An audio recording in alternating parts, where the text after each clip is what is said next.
Alright, let's dive straight into the heart of many embedded systems, the 8051 microcontroller. It's a foundational piece of technology. So, what exactly is a microcontroller? Think of it as a tiny, self-contained computer. It's not just a CPU. It's got memory, input-output capabilities, and often even timers all packed onto a single chip. This integration makes it incredibly versatile for controlling devices. Now, you might hear the term microprocessor thrown around too. What's the difference? Imagine a microprocessor like the brain of a computer, powerful but needing separate components, memory chips, I/O cards, etc. to function. A microcontroller, on the other hand, is like a specialized robot brain.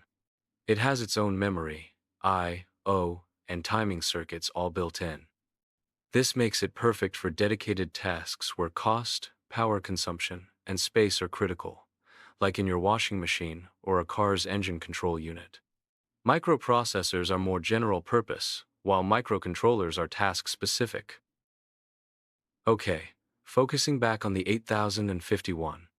To understand how it works, we'll look at three key aspects: its core features, the physical layout of its pins, and the internal block diagram showing its architecture. The 8051 story begins in 1981, when Intel introduced it, initially called the MCS51. It's an 8-bit processor, meaning it handles data in chunks of 8 bits at a time. Think of it like processing information in bytes. Its real impact came later when other manufacturers started making their own versions, leading to the vast family of 8051 compatible chips we see today. It became a de facto standard for embedded systems. Let's talk about the family tree. The basic 8051 is actually a subset of the 8052. The 8031 is interesting. It's like an 8051 without its built-in program memory, ROM. You can use it, but you need to add external ROM, and you lose two I/O pins in the process. The table here gives you a quick comparison. Look at the RAM, timers, and I/O pins. The 8052 generally offers more features like extra RAM and timers compared to the 8051 and 8031. So, what does the standard 8051 offer? It's got a decent amount of memory space reserved for programs, 64 KB, and data, 64 KB. On chip, you get 4 KB of program memory and 128 bytes of RAM. It boasts 32 I/O lines, which is pretty flexible. Plus, it includes two 16-bit timers, a full duplex serial port for communication, and a sophisticated interrupt system. All this runs on an internal clock oscillator. Pretty comprehensive for a small chip. Now, let's get physical. The 8051 family typically comes in a 40-pin package. These pins handle everything from I/O, reading and writing data, addressing memory, handling interrupts, and more. You'll find them in various forms like the classic DIP, dual inline package, QFP, quad flat package, and LLC, leadless chip carrier. Some manufacturers also offer smaller 20-pin versions, if you don't need all the I/O pins, saving some cost and space. Here's the pinout diagram. You can see the familiar port labels P0 through P3, each with 8 pins. Then you have the special function pins like VCC power, GND ground, RXD and TXD for serial communication, INT0 and IN tone for external interrupts, T0 and tone for timers, RD and WR for memory read and write, and the crucial X-talone and X-tal2 for the crystal oscillator. Knowing this layout is fundamental for wiring up your projects. Let's zoom in on the clock source, XTAL1 and XTAL2. The 8051 needs a clock signal to run, but it doesn't generate it itself. You connect a crystal oscillator between these two pins. Typically, you'll also need two capacitors, usually around 30 picofarads, connected to ground to help stabilize the crystal's oscillation. This crystal provides the heartbeat for the entire microcontroller. What if you don't want a crystal? Maybe you're using a pre-generated clock signal, like from a TTL oscillator. In that case, you connect your signal to just one pin, typically XTAL1. The second pin, XTAL2, is left unconnected. Simple enough, right? The choice depends on your application's requirements and available components. When we talk about the speed of an 8051 system, we're usually referring to the frequency of the crystal connected to XTAL. Interestingly, you can actually measure this clock frequency by looking at the XTAL2 pin with an oscilloscope. It's a handy way to verify your clock setup. Next up, the RST pin, reset. This is an input pin. When you apply a high pulse, logic 1, to it, the microcontroller resets. It stops everything it's doing and starts fresh, usually from the beginning of the program. This is essential for starting up correctly and recovering from errors. Notice the table shows the default values for registers after a reset. The PC starts at 0, SP at 7, etc. This is why the first instruction of your program must be placed at memory address 0. But wait, there's a catch. For the reset to work properly, that high pulse needs to be held for at least 2 machine cycles. A machine cycle is roughly 6 oscillator periods. So, the reset signal isn't just a quick flick, it needs to be sustained long enough for the microcontroller to acknowledge it. The circuit diagram shows a typical reset circuit using a capacitor and resistor to ensure this pulse duration. Now, let's talk about EA prime, external access. This is another input pin. Remember, the 8051 has on-chip ROM. But what if your program is bigger than 4 KB, or you need external data memory? That's where EA prime comes in. Normally, you connect it to VCC, telling the 8051 to use its internal ROM. If you connect it to GND, you tell it to fetch code and data from external memory. It's a simple switch to toggle between internal and external memory usage. 2 more important pins, PSEN and AL. PSEN stands for Program Store Enable. It's an output pin used to control external program memory. When the 8051 is fetching code from external ROM, it pulls PSEN low. ALE stands for Address Latch Enable. This is crucial for multiplexing.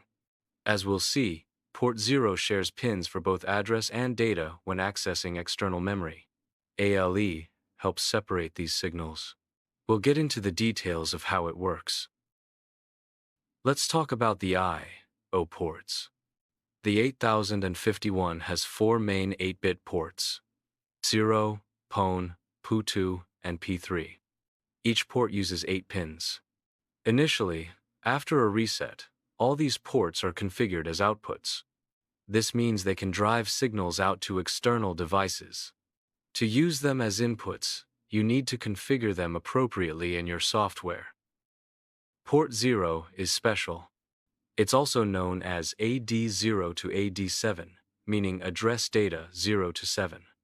When you connect the 8051 to external memory, port 0 is multiplexed. It shares the same pins for sending the lower 8 bits of the address, A0 to A7, and for transferring data, D0 to D7. How does the 8051 know which is which? That's where the ALE pin comes in. When ALE is high, it tells the external circuitry that the pins are carrying an address. When ALE is low, the pins are carrying data. Clever, huh? It saves pins. Ports 1 and 2 are simpler. If you're not using external memory, they act as regular 8-bit I/O ports. You can read from them or write to them freely. However, if you do connect external memory, port 2 gets repurposed. It's used to provide the upper 8 bits of the 16-bit address, A to A15. In this case, port 2 cannot be used for general I/O anymore. It's dedicated to addressing the external memory. Port 1 remains available for I/O O in this scenario.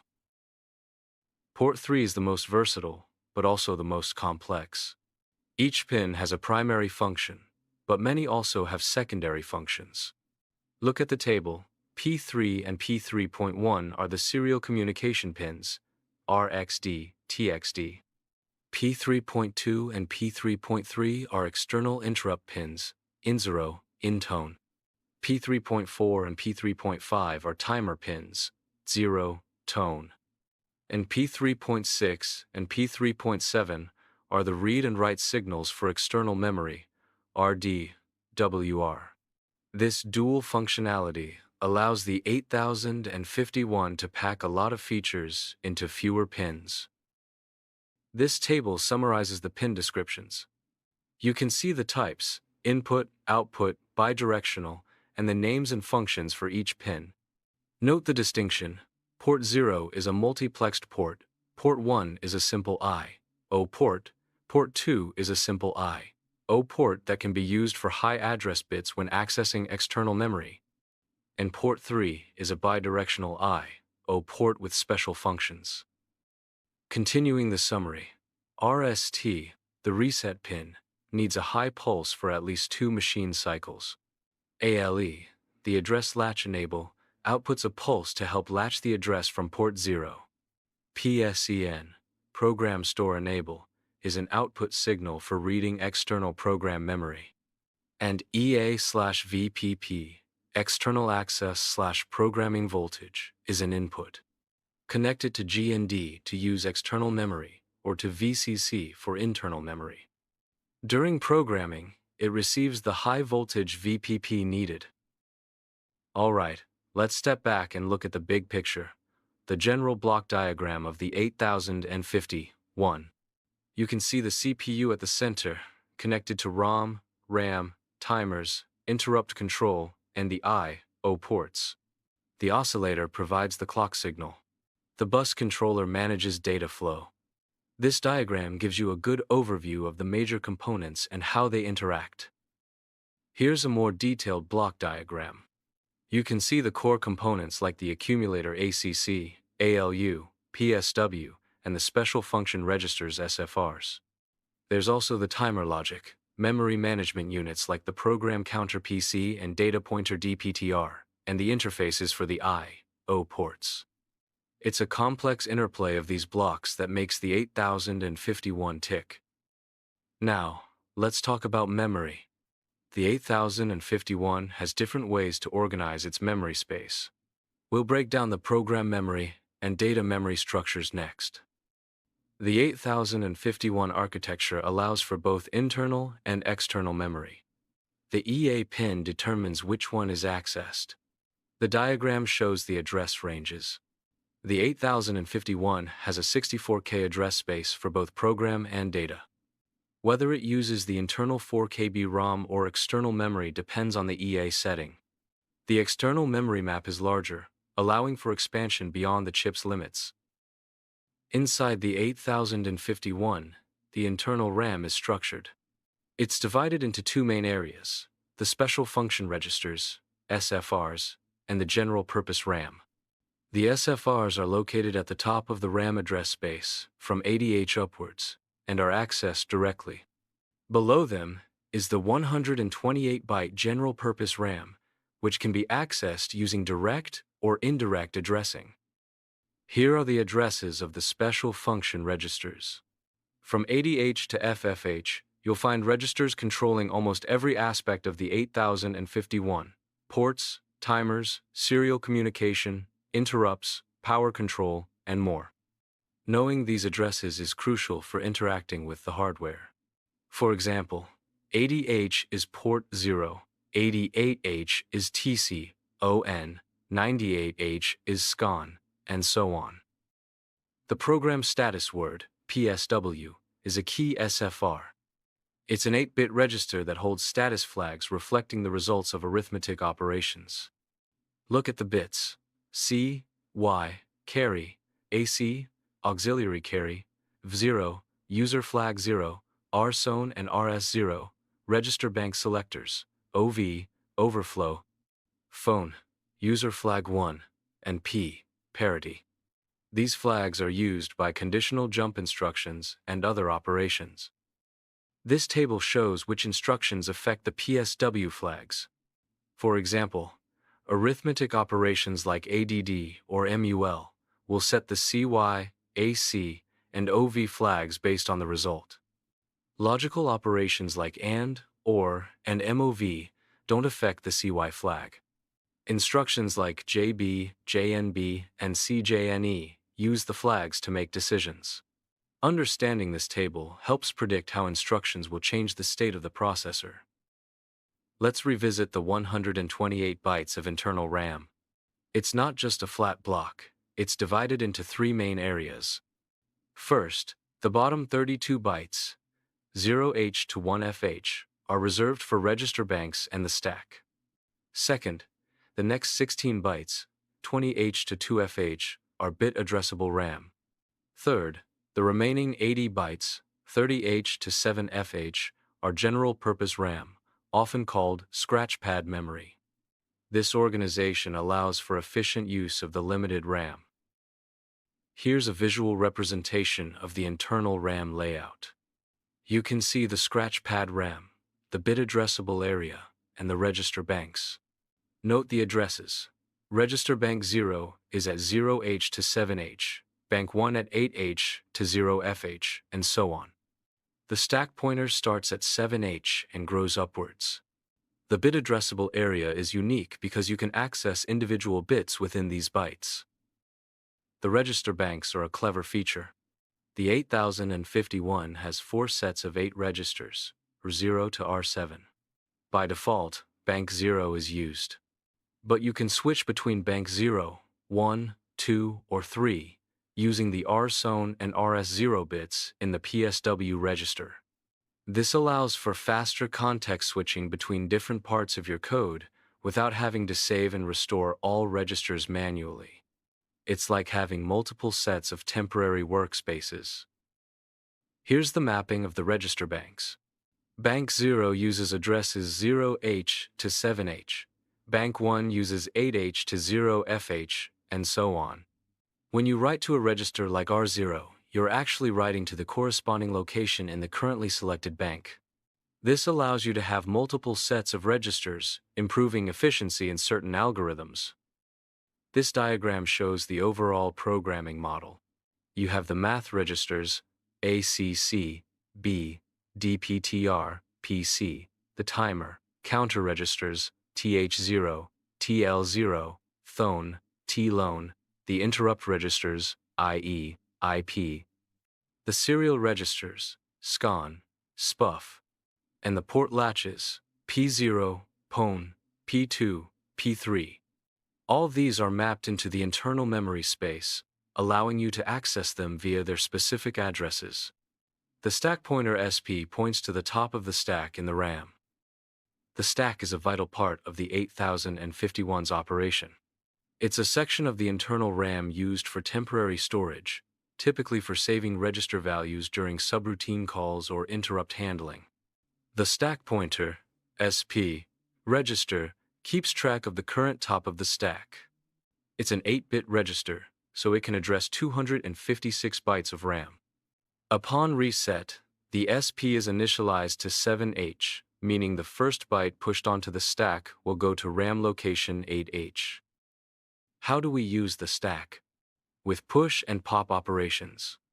When you push a register onto the stack, the current value of the SP is incremented, and the register's value is stored at the new SP address. When you pop a register from the stack, the value at the current SP address is copied into the register, and the SP is then decremented. This last in, first out, LIFO, behavior is essential for managing function calls and interrupts. Note that the SP increments before a push and decrements after a pop, which is slightly different from some other architectures. Remember the bit addressable RAM we mentioned earlier? It's located in the 16-byte area from 20H to 2FH. This is special because you can not only read and write entire bytes, but also manipulate individual bits within these bytes. This is incredibly useful for controlling hardware peripherals or flags. The diagram shows how these bit addresses overlap with the byte addresses. The 8051 provides a set of instructions specifically for manipulating these bit addressable locations. You can set a bit, set B bit, clear a bit, CLR bit, complement a bit, CPL bit, and jump based on a bit's value, JB, JNB, JBC. These instructions allow for fine-grained control over hardware states without needing to read, modify, and write entire bytes. Let's look at an example. If you see an instruction like set B42H, you need to figure out which bit in which RAM byte it refers to. The number 42H is interpreted as follows.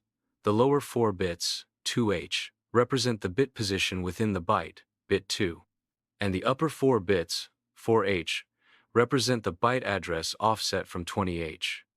So, 42H means bit 2 of RAM location 20H plus 4H equals 24H. Similarly, CLR 67H means bit 7 of RAM location 20H plus 6H equals 26H. The solution provided in the text confirms this interpretation.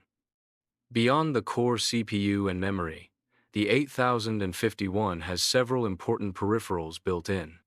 We'll focus on 3 key ones: timers, the serial port, and interrupts. These are essential for timing events, communicating with other devices, and responding to asynchronous events. First up, the timers. These are incredibly useful for generating delays, measuring time intervals, or counting external events. The 8051 has 2 main timers, Timer 0 and Timer 1, which can be configured in various modes.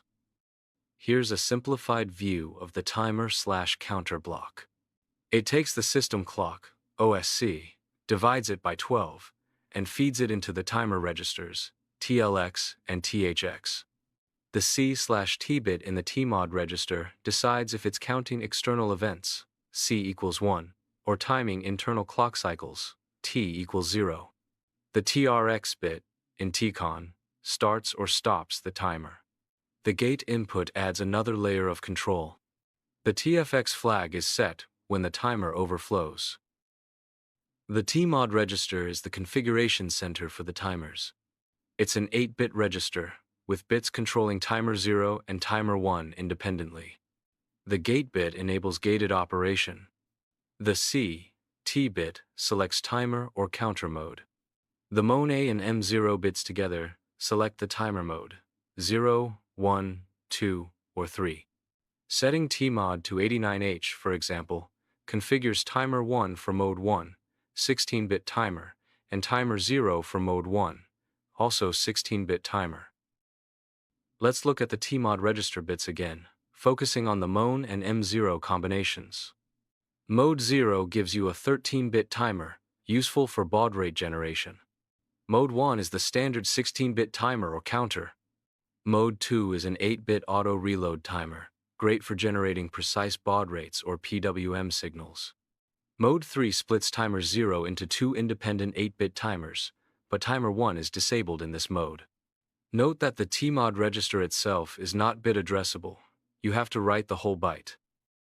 The TCON register holds the control and status bits for the timers and external interrupts. The TF0 and TF phone bits are flags set when Timer 0 or Timer 1 overflows. The TR0 and TRON bits are the run control bits for the timers. The IE0 and IEON bits are edge flags for external interrupts 0 and 1. The IT0 and ITONE bits determine if the external interrupts are triggered by a level, low, or an edge, falling. This register is crucial for managing timer operations and interrupt triggering. Let's dive into the specifics of Timer 0. It can operate in 4 distinct modes, as defined by the MON and M0 bits in the TMOD register. We'll look at modes 0, 1, 2, and 3 in detail. This diagram shows the basic structure of Timer 0. The clock source, OSC divided by 12, feeds the timer counters TL0 and TH0. The TR0 bit controls the start-stop. The gate input can enable or disable the timer based on an external signal. The INT0 pin is used for external counting. The TF0 flag is set upon overflow. This is the fundamental mechanism for all timer 0 modes. Mode 0 is the 13-bit timer/counter. Here, TL0 is treated as a 5-bit prescaler, and TH0 is the 8-bit main counter. Together, they form a 13-bit timer. The maximum count is 1 FFFH. This mode is primarily used for generating baud rates for serial communication. The C/T bit determines if it's timing internal clock cycles or counting external events. Mode 1 is the standard 16-bit timer or counter. Both TL0 and TH0 are used as 8-bit counters. They cascade, meaning when TL0 overflows, it sets the TF0 flag and also increments TH0. This gives you a full 16-bit range. The maximum count is FFFFH. This mode is very flexible for timing intervals or counting external events over a wide range. Mode 2 is the 8-bit auto-reload timer. Here, TL0 is the 8-bit timer, and TH0 holds the reload value. When TL0 overflows, the TF0 flag is set, and the value in TH0 is automatically loaded back into TL0. This creates a continuous, repeatable timing interval. The maximum count is FFH. This mode is excellent for generating precise baud rates or creating PWM signals. Mode 3 is unique. It splits timer 0 into two independent 8-bit timers, TL0 and TH0. TL0 operates as a timer or counter controlled by its own TR0 bit and TF0 flag. TH0 also operates as a timer or counter controlled by its own tron bit and T-phone flag. This gives you two extra 8-bit timers, but timer 1 is disabled in this mode. It's a powerful feature for complex timing tasks. Now let's look at timer 1. Its structure is very similar to timer 0. It has its own set of control registers, TMOD and TCON, and its own timer registers, TLON and THON. The T bit selects timer or counter mode, and the tron bit controls its operation. The gate input and IN tone pin provide additional control options. The T-phone flag is set upon overflow. Timer 1 in mode 0 functions identically to timer 0 in mode 0. It's a 13-bit timer, with TLON as the 5-bit prescaler and THON as the 8-bit main counter. The maximum count is 1 FFFH.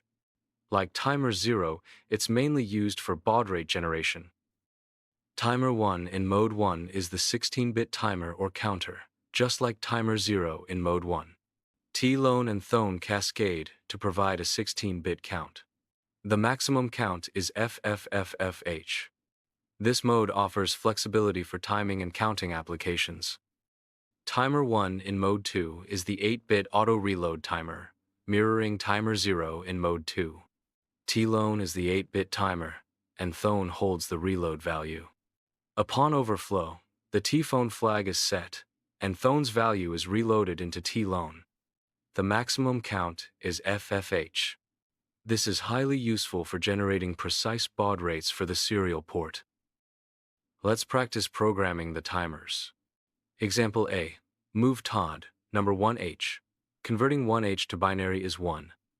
Looking at the TMOD bits, this sets M0 equals 1, MON equals 0 for timer 0, selecting mode 1, 16-bit timer. The other bits are 0, so timer 1 is off. Example B. Move TOD, number 20H. Binary is 100,000. This sets M0 equals 0, MON equals 1 for timer 1, selecting mode 2, 8-bit auto-reload. Timer 0 is off. Example C. Move TMOD, number 12. H. Binary is 10,010. This sets M0 equals 0, MON equals 1 for timer 0, mode 2, and M0 equals 1, MON equals 0 for timer 1, mode 1. How do we calculate the timer's clock frequency? If the C/T bit is 0, timer mode, the clock source is the system clock divided by 12. For example, if you have an 11.0592 MHz crystal, the timer clock frequency is 11.0592 MHz divided by 12, which is approximately 921.6 kHz. The period of this clock is the inverse, about 1.085 microseconds. This calculation is fundamental for setting up timers and baud rates. This diagram summarizes the key characteristics of the timer modes we've discussed. Mode 1 gives you a 16-bit timer. Mode 2 provides an 8-bit timer with automatic reloading. Mode 3 splits timer 0 into two 8-bit timers. Understanding these differences is key to choosing the right mode for your application. Moving on to the serial port. This is how the 8051 communicates with other devices, sending and receiving data one bit at a time. It's essential for connecting sensors, displays, or other microcontrollers. Why serial communication? Computers often transfer data in parallel, using multiple wires for each bit simultaneously. This is fast for short distances. But for longer distances, like connecting to a modem or a sensor far away, parallel cables become bulky and expensive. Serial communication sends data one bit after another over a single wire, which is much more cost-effective and practical for long-distance links. Serial communication itself has two main flavors, synchronous and asynchronous. Synchronous methods transfer data in blocks, often with a separate clock signal. Asynchronous methods transfer data one byte at a time, using start and stop bits to frame the data. Many specialized ICs exist for serial communication, like UARTs, Universal Asynchronous Receiver Transmitter, and USARTs, Universal Synchronous Asynchronous Receiver Transmitter. Serial communication can also be classified by direction.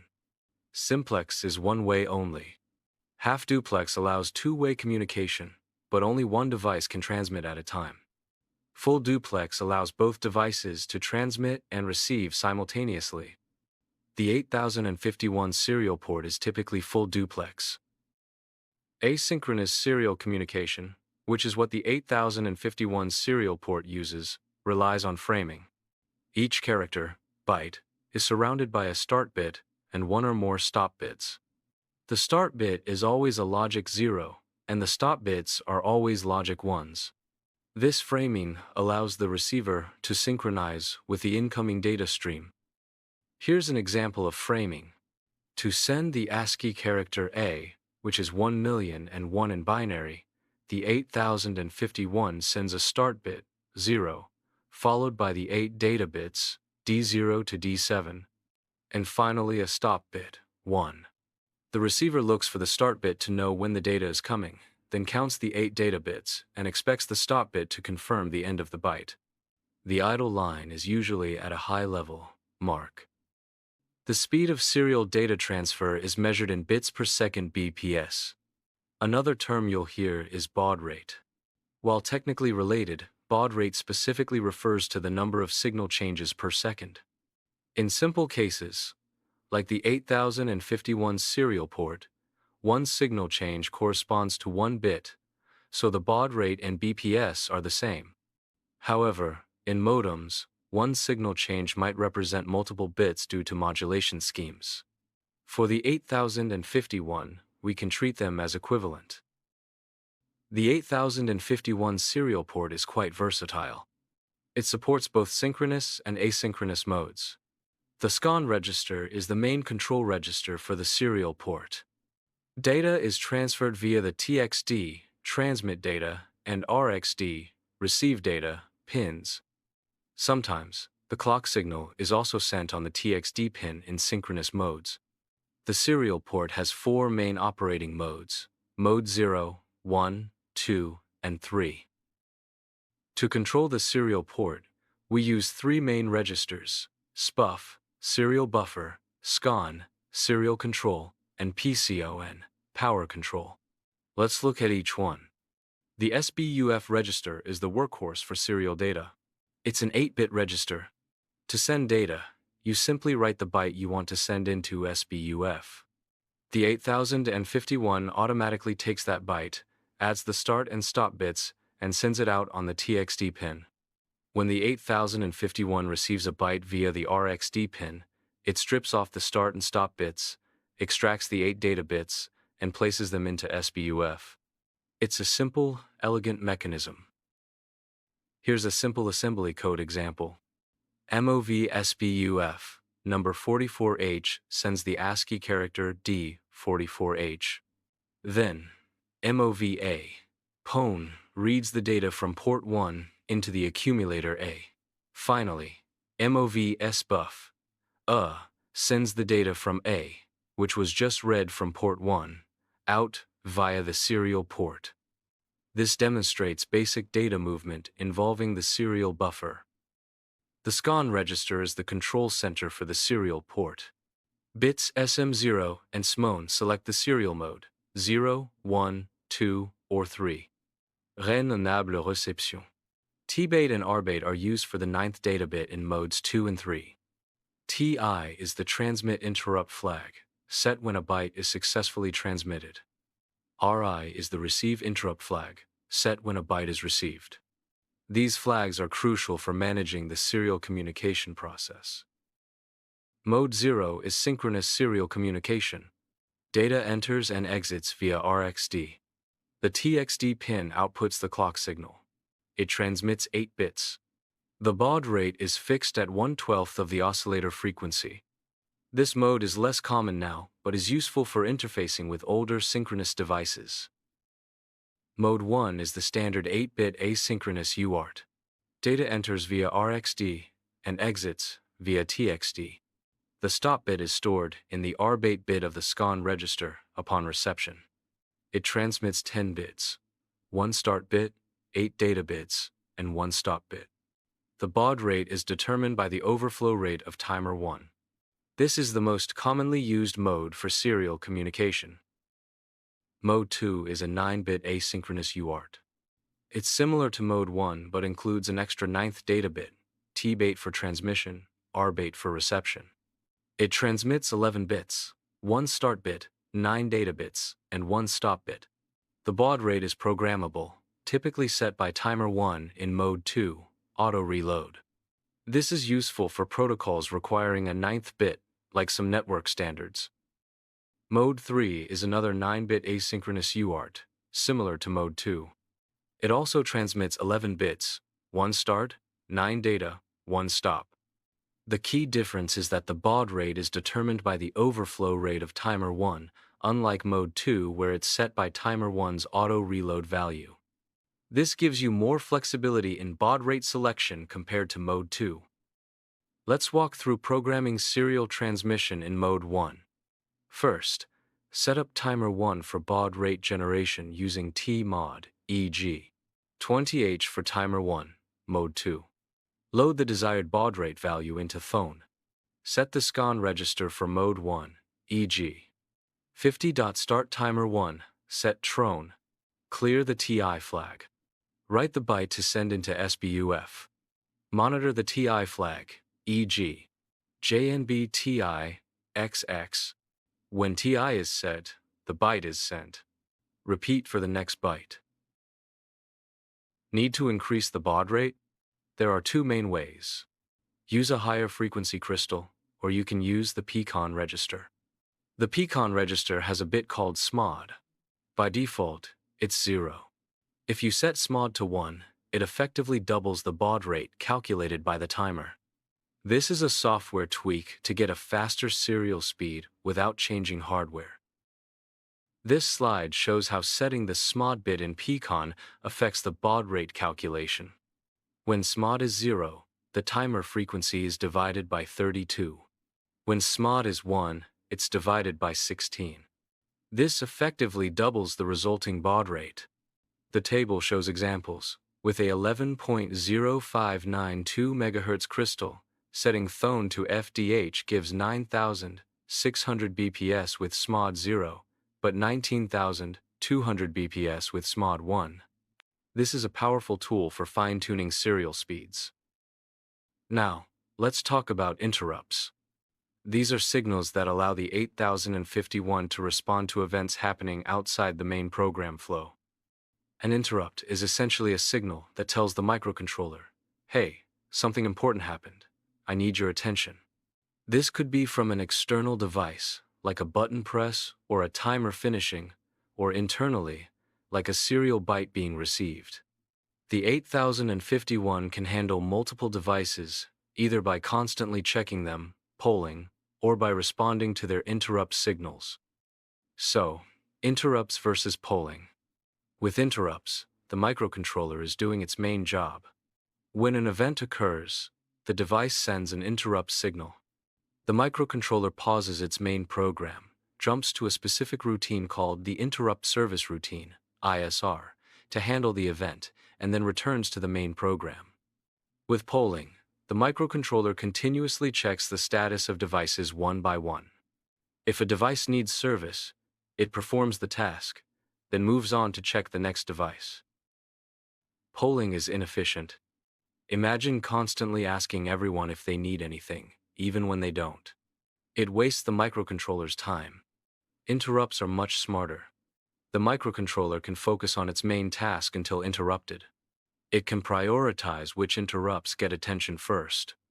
And, importantly, it can mask or ignore certain interrupts if needed. This makes the system much more responsive and efficient. This diagram illustrates the difference. Without interrupts, the main program runs sequentially. With interrupts, the main program runs, but when an interrupt occurs, the ISR executes immediately, then the main program resumes.